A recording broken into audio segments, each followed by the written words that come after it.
나는 그날 밤을 아직도 잊지 못한다. 마치 어둠이 내 몸 안에 내려앉아 뿌리를 내린 것처럼 지금도 그때의 느낌이 파도처럼 밀려온다. 그 순간을 떠올릴 때면 나는 여전히 바닷바람에 차가운 비린내를 맡고 여관 복도에 퍼진 이상한 정적 속에서 숨이 막히는 감각까지 다시 느낀다. 그 모든 시작은 대단한 사건도 특별한 계획도 아니었다. 그저 지친 일상에서 도망치고 싶은 마음 하나로 떠난 짧은 여행이었을 뿐이다. 강원도 주문진, 한적한 해안가, 오래된 여관, 바다 냄새. 딱 아무 생각 없이 쉬기에 좋은 곳이라고 생각했다. 하지만 그곳은 나에게 휴식이 아닌 내 평생의 공포가 되어 돌아왔다. 나는 30세 서울에서 살며 영상 관련 일을 하는 평범한 사람이었다. 밤샘 작업이 이어지고 촬영 일정은 일정대로 꼬이고 사람들은 내게 계속 뭔가를 요구하는데 나는 점점 텅 비어갔다. 머릿속이 소음으로 가득했기 때문에 한동안 혼자 있고 싶었다. 그래서 퇴근 후 충동적으로 가방을 꾸려 차를 몰고 주문진으로 향했다. 해안도로를 달릴 때만 해도 머리가 조금 맑아지는 기분이 들었다. 검은 바다에 달빛이 길게 드리워져 있었고 파도 부서지는 소리가 반복적으로 귓가를 스쳐가며 마음을 조금씩 가라앉혔다. 여관은 해안가 바로 앞에 자리한 30년도 더 된 듯한 건물이었다. 인터넷 사진에서는 낡았지만 아담하고 정이 느껴지는 분위기라고 생각했지만 실제로 본 건 조금 달랐다. 간판 조명은 몇 글자가 나가 있었고 벽면은 짙은 습기가 스며든 얼룩이 퍼져 있었으며 창문들은 오래전부터 먼지와 바닷소금에 찌들어 흐릿했다. 그러나 그런 낡음이 오히려 나에게는 이상하게도 편안하게 느껴졌다. 사람들로 붐비는 곳보다는 이런 곳에서 혼자 묵는 게 더 좋다고 생각했다. 문을 열고 들어갔을 때 카운터에는 주인으로 보이는 중년 남자가 고개를 들어 나를 바라보았다. 그는 빛바랜 스웨터를 입고 있었고 잔잔하지만 조금 피곤해 보이는 눈빛이었다. 그리고 묘하게 말수가 적었다. 나는 방 하나 있나요? 하고 물었고 그는 고개를 끄덕이며 체크인을 진행했다. 오늘은 손님이 거의 없어서 조용하실 거예요. 그 말은 참 이상한 방식으로 현실이 되었다. 방은 2층에 있었다. 복도는 비어 있었고 카펫은 오래되어 눌린 데가 많아 발을 디딜 때마다 어딘가 축축한 소리가 났다. 창문 틈새에서 들어오는 바닷바람이 차가웠고 사람의 기척이라고는 내가 움직일 때 나는 발걸음뿐이었다. 잠시 문 앞에 서 있었을 때 문 너머에서 바람이 아닌 다른 무언가의 움직임 같은 소리가 들린 것 같아 멈칫했다. 하지만 그건 내 피로한 귀가 단순히 민감해진 것이라 생각하고 문을 열었. 방은 매우 단순했다.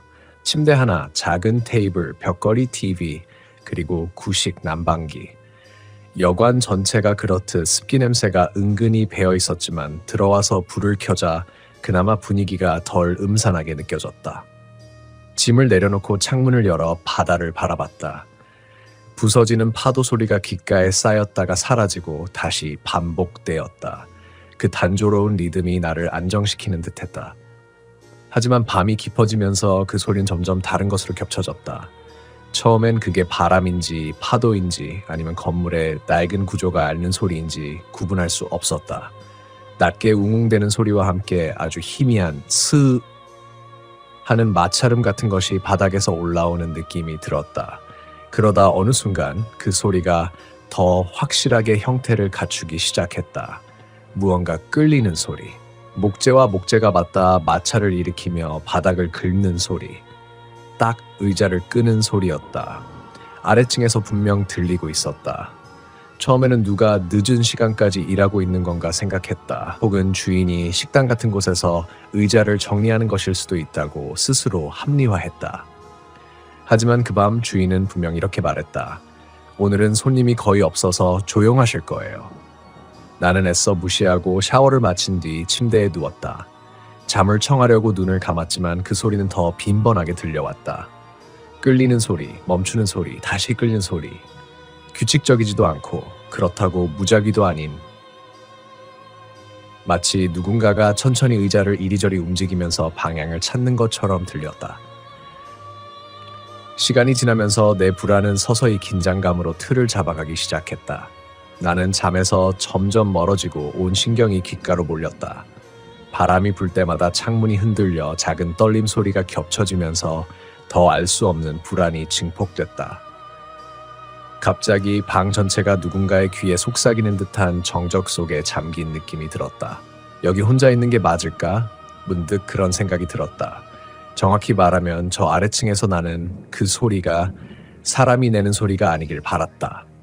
의자를 끄는 소리는 1, 2초 간격으로 천천히 반복되었다. 발걸음은 없었다. 그리고 무엇보다도 늦은 밤 그 외엔 아무런 기척도 없었다. 나는 용기를 조금 내서 창문을 닫고 난방기를 켜며 스스로를 안정시키려 했지만 그때였다. 소리가 변했다. 이번엔 조금 더 가까워진 것처럼 느껴졌다. 아래층 바닥에서 나는 것이 아니라 마치 바로 내 방 아래 침대 및 구조물 아래에서 나는 것처럼 깊고 진한 공명이 느껴졌다. 나는 침대 위에서 굳어버렸다. 숨을 들이쉬는 것조차 조심스러웠다. 그리고 의자가 마지막으로 크게 드르륵 끌리는 소리를 내더니 갑자기 멈췄다. 바다 소리도 바람 소리도 난방기의 진동도 순간적으로 모두 멎은 것처럼 느껴졌다. 너무 조용했다. 숨 막힐 정도로. 내 심장 소리만 방 전체를 울리는 것 같았다. 그 고요 속에서 나는 비로소 깨달았다. 그 소리는 단순한 생활 소리가 아니었다. 그건 어떤 행동이었다. 방향을 찾거나 무언가를 기다리거나 마치 나의 반응을 확인하려는 것은. 나는 이성적으로 생각하려고 했다. 혹시 다른 투숙객이 있는 건 아닐까? 하지만 주인이 말하지 않았던가. 오늘은 손님이 거의 없다고. 내가 본 복도는 비어 있었다. 주차장도 비어 있었다. 카운터 옆에 걸린 방, 배정판에서 불이 켜진 방은 내 방 하나뿐이었다.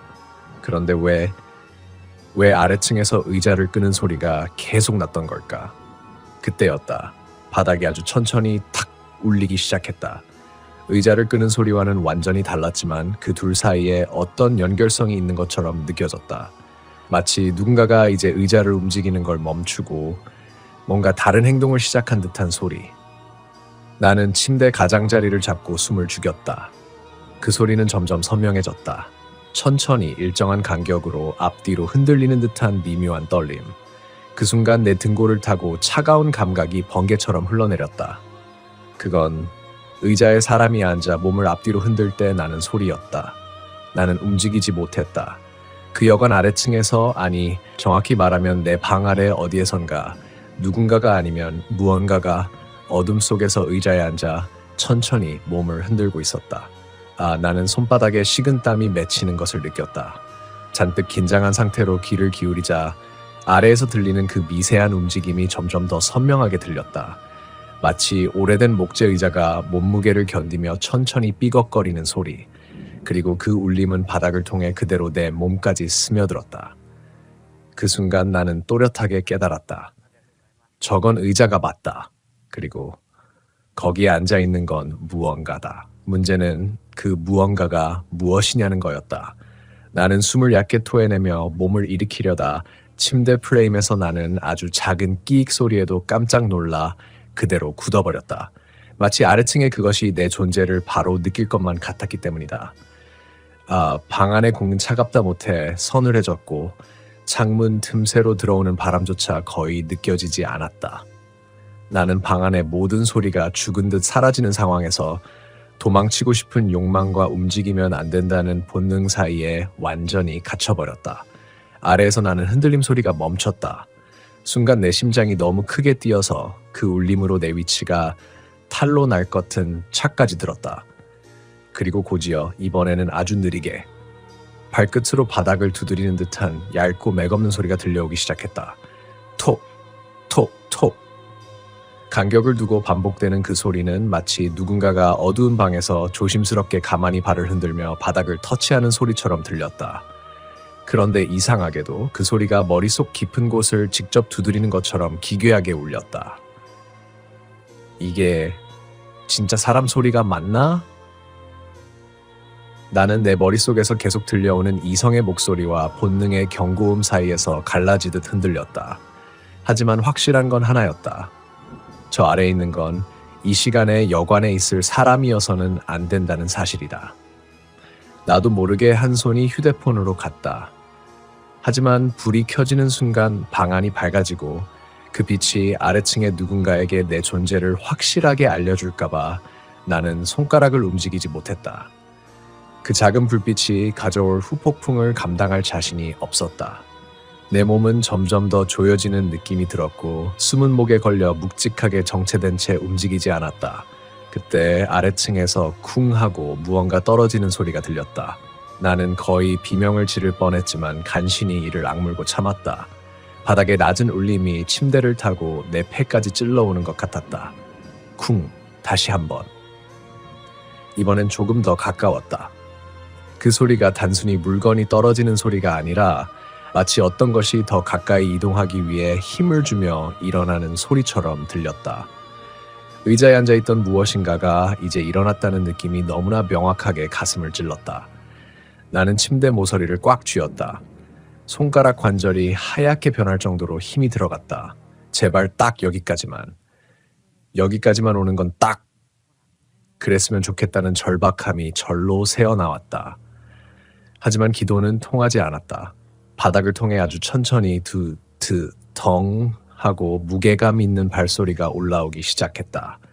무언가가 한 발 한 발 움직이며 마치 내 바로 아래 방의 중앙을 향해 다가가는 것 같았다. 그 발걸음의 속도는 너무 느렸고 오히려 그래서 더 끔찍했다. 마치 누군가가 어둠 속에서 쾌락을 느끼듯 천천히 상황을 즐기며 움직이는 느낌. 나는 귀를 막고 싶었지만 그러면 무슨 일이 닥칠지 모른다는 두려움 때문에 손을 움직일 수 없었다. 그저 모든 감각이 아래층에서 올라오는 발걸음에 고정된 채 얼어붙어 있었다. 그리고 그 발걸음은 방 아래에서 다시 멈췄다. 내 심장이 아플 정도로 빠르게 뛰기 시작했다. 나도 모르게 제발 속삭이듯 중얼거렸다. 그때 바닥 아래에서 아주 낮은 거의 들릴 듯 말 듯한 숨소리가 올라왔다. 후. 나는 그 순간 진짜로 숨이 멎었다. 저건 절대로 바람 소리가 아니었다. 파도 소리도 아니었다. 죽어가는 난방기 진동도 아니었다. 저건 바로 아래에서 누군가가 내 방의 천장을 향해 숨을 뱉고 있었다. 그 소리가 마치 천장을 향해 입을 가까이 대고 내 존재를 듣고 싶은 듯한 느낌을 줬다. 후. 조용히 내 귀 바로 옆에서 속삭이듯 들렸다. 나는 이제 합리화할 여유도 현실감을 유지할 힘도 없었다. 저건 사람일 수 없다. 사람이라면 이렇게 움직일 이유도, 이렇게 소리를 낼 이유도 없다. 그리고 주인이 말했듯 오늘 건물엔 손님이 나밖에 없다. 그 숨소리와 함께 내 공포는 두려움을 넘어 공황까지 치달았다. 내 시야가 좁아지고 머리가 뜨겁게 쿵쿵 울리기 시작했으며 손끝이 저릿했다. 그리고 갑자기 방 안의 공기가 더 차갑게 가라앉았다. 이렇게 조용한데 왜 머릿속에서만 소리가 울릴까? 왜 내 몸은 아무것도 하지 못할까? 도망가야 하는데 도망가야 한다. 하지만 다리에 힘이 풀려서 일어나지도 못했다.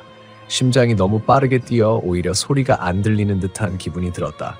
그리고 나는 아주 작은 그러나 분명한 변화를 느꼈다. 아래층에서 나던 숨소리가 아주 천천히 바닥을 타고 내 침대 쪽 아래로 움직여 오고 있었다. 안 돼, 오지 마. 목소리가 떨리다 못해 구겨진 듯한 형태로 나왔다. 그리고 정확히 내가 누워있는 침대 아래에서 숨소리가 멈췄다. 나는 눈을 감았다. 도저히 이 상황을 견딜 수 없었다. 그 멈춘 숨소리와 함께 방 안의 공기가 도저히 설명할 수 없는 방식으로 완전히 사라져버린 것처럼 느껴졌다. 나는 너무 무서워서 차라리 잠에 빠져버리고 싶었다. 잠들어버리면 적어도 지금은 이 고통을 못 느끼니까. 하지만 그 순간 침대 매트리스 아래쪽이 정말 아주 천천히 손바닥으로 누르는 듯한 압력을 만들기 시작했다.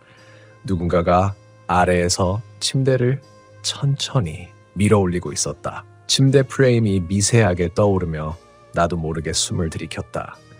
공포는 이제 내 몸을 파고드는 차가운 송곳 같았다. 무엇이 아래에서 밀고 있는지 확인하고 싶다는 생각은 단 1초도 들지 않았다. 오히려 나는 그 존재가 어떤 형태로든 이 방의 공기를 뚫고 위로 올라올까봐 그 찰나의 상상만으로도 정신이 무너질 것 같았다. 침대의 한쪽 모서리가 서서히 기울어지는 느낌이 들었고 나는 그 방향을 향해 몸이 미세하게 쏠리는 것을 느꼈다. 무게중심이 바뀌는 순간 내부에서 꾀해하는 나무의 긴장음이 흘러나왔다. 그건 마치 아래에서 올라오는 무언가가 더 강하게 밀어올리려는 순간 들리는 신호처럼 느껴졌다. 나는 거의 기절할 것 같은 어지러움 속에서 제발 멈춰달라고 속으로 울부짖었다. 하지만 그 압력은 멈출 기미가 없었다. 오히려 조금씩 끊어질 듯 말 듯한 리듬을 가지고 침대를 밀어 올렸다가 다시 내려놓았다. 툭, 툭. 그 반복은 너무나 인위적이었고 마치 내가 어떻게 반응하는지 확인하려는 듯한 의도가 느껴졌다. 그 존재는 나를 알고 있었다. 내가 깨어있다는 걸 알고 있었다. 그리고 지금 바로 아래에서 나를 바라보고 있다는 확신이 들기 시작했다. 나는 정신을 잃기 직전의 사람처럼 이마에 식은땀이 흐르기 시작했고 입술은 떨려 제대로 붙지도 않았다. 손끝은 어디에 닿아 있는지도 모를 정도로 감각이 무뎌졌다. 왜 이렇게까지 무력할까? 왜 도망갈 생각이 이렇게까지 막혀버릴까? 나는 나 자신에게 분노까지 느끼기 시작했다. 움직여, 제발 움직여. 속으로 외치는 말이 허공으로 흩어지는 느낌이었다. 그러다 갑자기 침대를 밀어 올리던 힘이 완전히 사라졌다. 나는 그 순간 오히려 더 큰 공포를 느꼈다. 정적, 절대적으로 완전하게 숨이 끊긴 듯한 침묵. 바닷가 여간의 밤이면 파도 소리가 들려야 정상이다. 바람도 거칠게 불어야 한다. 그런데 지금 나는 현실감이 완전히 사라질 만큼의 정적 속에 있었다. 그 침묵은 자연이 만들어낼 수 있는 종류가 아니었다. 마치 방 안의 공기 자체가 들리지 않도록 조작된 것처럼 한동안 아무 소리도 들리지 않다가 갑자기 침대 아래에서 사각 하는 천조각이 긁히는 듯한 미세한 소리가 들렸다. 그 소리는 조금씩 넓어졌고 마치 누군가가 침대 아래에서 이불을 손으로 느리게 당기고 있는 듯한 느낌을 줬다. 사악. 나는 몸이 비틀려 경련이 나듯 떨리기 시작했다. 더는 마음속에서 합리화를 하고 버티는 게 불가능했다. 저건 사람이 아니다. 사람이라면 이렇게 움직이지 않는다. 사람이라면 이렇게 기다리는 듯한 움직임을 하지 않는다. 내가 어떤 소리를 내면 잡으려는 것처럼 내가 움직일 수 없다는 걸 알고 있다는 듯. 그러더니 갑자기 침대 바로 아래에서 내 귀 바로 밑에서 누군가가 아주 정확하게 속삭였다. 거기 있지? 그 목소리는 낮고 거칠었고 숨이 끊어질 듯 이어졌다. 나는 비명을 지르고 싶었지만 성대가 얼어붙은 사람처럼 아무 소리도 나오지 않았다.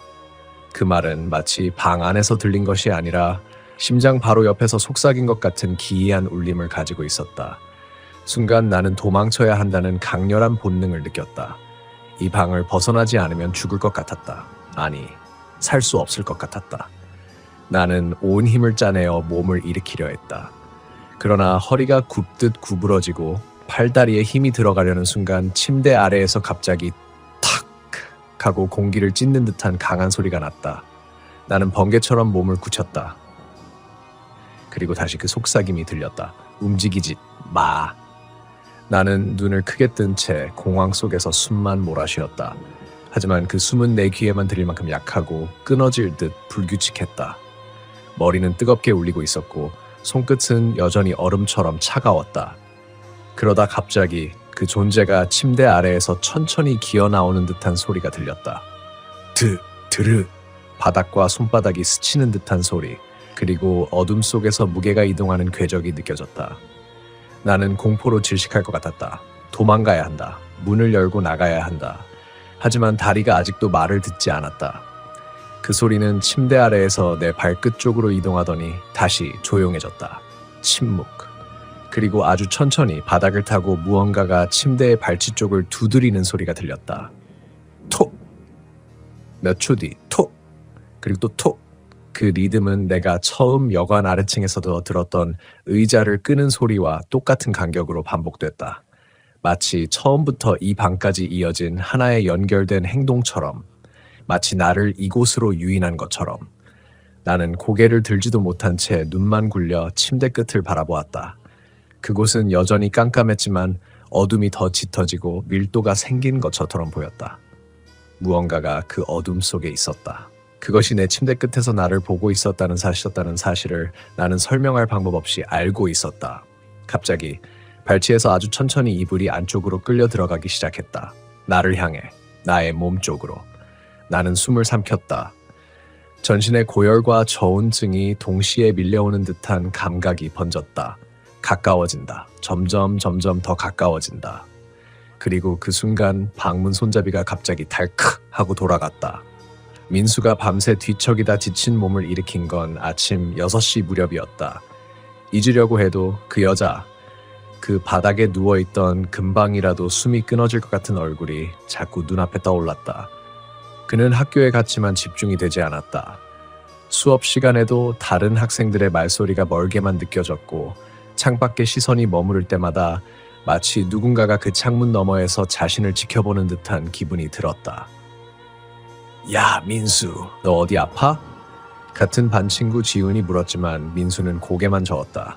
그러다 정적이 흐르던 오후 쉬는 시간, 학교 방송실에서 익숙한 멜로디가 틀어졌다.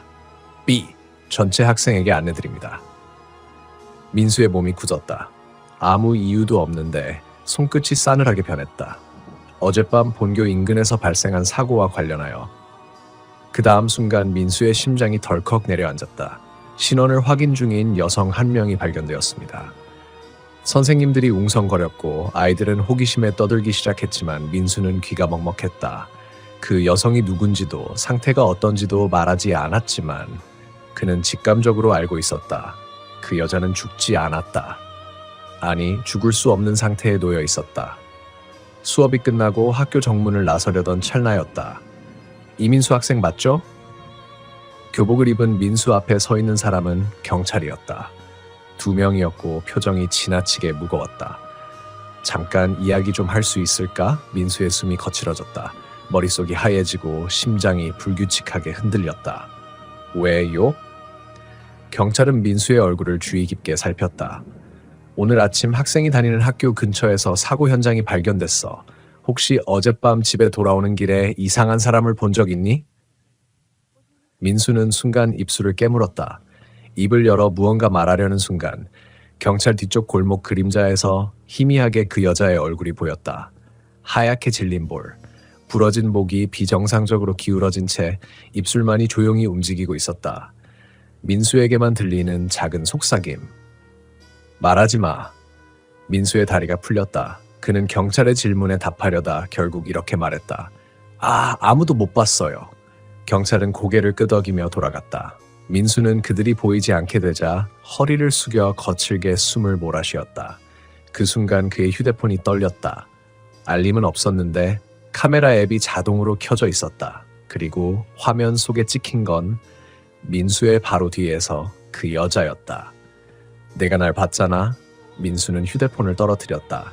주변에는 아무도 없었지만 화면 속에는 분명히 있었다. 그가 눈을 드는 순간 들리지 않아야 할 목소리가 귓가 깊숙이 파고들었다. 그러니까 네가 책임져야지. 민수는 비명을 삼킨 채 뒤돌아섰다. 그리고 그 자리에서 움직이지 못했다. 여자는 그의 바로 코앞까지 와 있었다. 죽은 몸이었지만 발소리도 없었고 체온도 없었다. 하지만 분명히 살아있는 누군가처럼 그의 눈을 마주쳤다. 네가 나를 지나쳤잖아. 천천히 여자가 손을 뻗었다.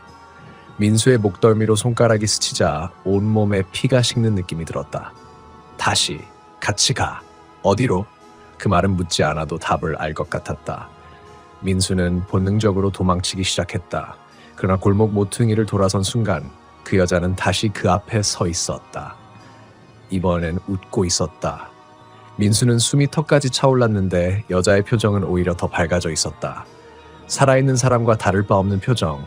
그러나 그 눈동자 깊은 어딘가에서는 생명이 아닌 어둠만이 흔들리고 있었다. 왜 도망가? 여자의 목소리는 메마르고 낮았다. 어젯밤 나 봤잖아. 그냥 두고 갔잖아. 민수는 벽에 기대어 겨우 목소리를 냈다. 그때 당신이 사람인지도 몰랐어요. 여자는 고개를 아주 천천히 기울였다. 그 각도가 점점 자연스럽지 않게 변하면서 뼈가 끼익거리며 움직였다.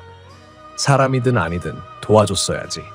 순간 민수의 주변 소리가 모두 사라졌다. 차 소리도 사람들의 말소리도 전부 멎었다. 그 조용함 사이에서 여자의 한마디만 또렷하게 들렸다. 안 도와줬으니까 이제 널 데려가야 해. 여자가 손을 뻗었다. 손가락 끝이 민수의 턱을 스치며 그의 시야가 순간 검게 흔들렸다. 그때였다. 야, 너 뭐해? 뒤쪽에서 누군가 민수의 어깨를 잡아당겼다. 반 친구 지훈이었다. 민수는 겁에 질려 뒤를 돌아봤다. 그러나 그 여자는 사라져 있었다. 지훈은 민수의 얼굴을 보더니 눈을 크게 떴다. 야, 너 진짜 얼굴 왜 이래? 피 하나도 없다. 괜찮아?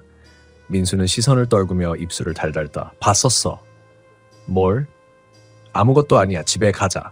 하지만 집에 가는 길 내내 민수는 지훈 바로 뒤에서 뭔가가 걷고 있는 느낌을 떨칠 수 없었다.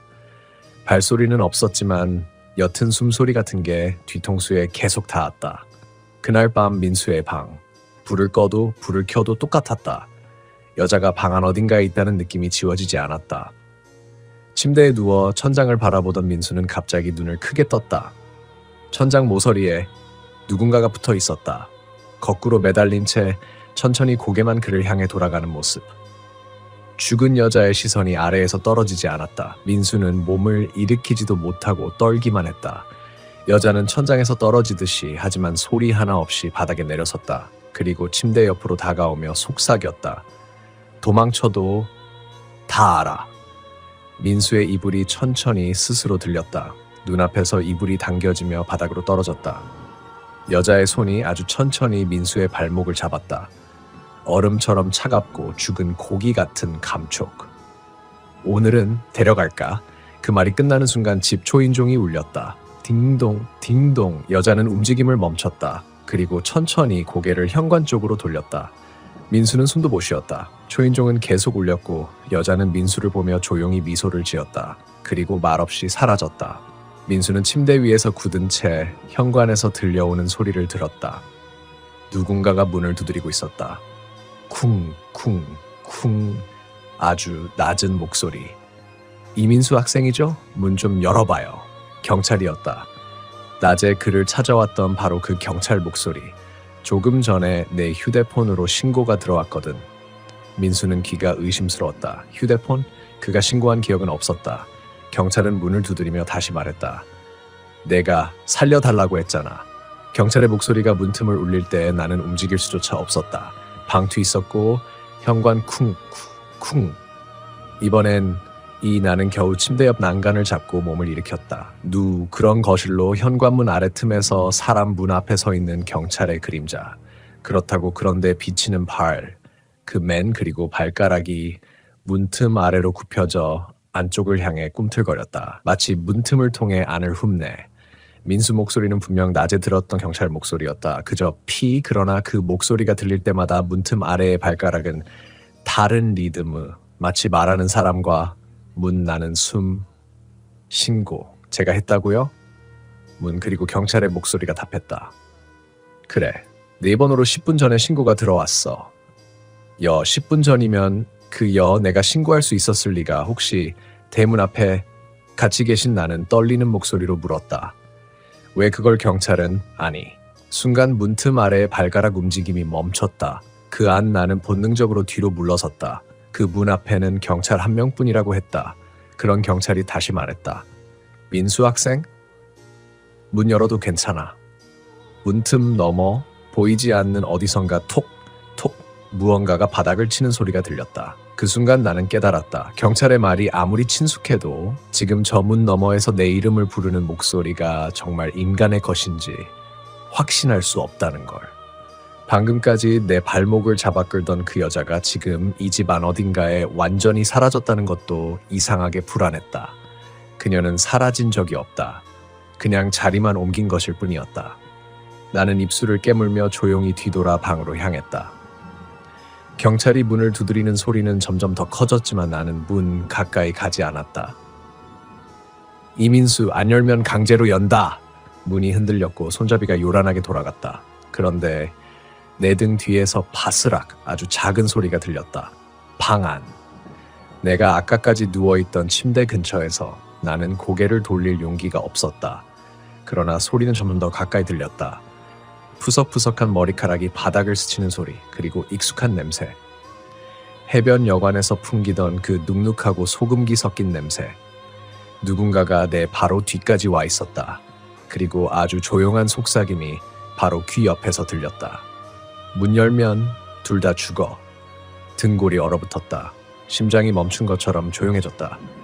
현관문은 계속해서 흔들리고 밖에선 누군가 계속 내 이름을 부르고 있는데 나는 그 둘 중 어느 쪽도 사람이라고 확신할 수 없었다. 숨을 들이켜기도 어려웠던 그 순간 귀 옆에서 다시 속삭임이 들렸다. 민수, 왜 나 안 도와줬어? 해변 여관에서 그 낮은 층에서 들려오던 처음의 그 목소리였다. 나는 이제 알 것 같았다. 그날 밤 내가 듣지 못한 도움 요청의 대가를 지금 치르고 있는 것이라는 걸. 그리고 문 밖에 경찰이 부르는 목소리도 지금 내 뒤에서 속삭이는 목소리도 둘 중 하나는 분명 진짜가 아니다. 아니, 어쩌면 둘 다.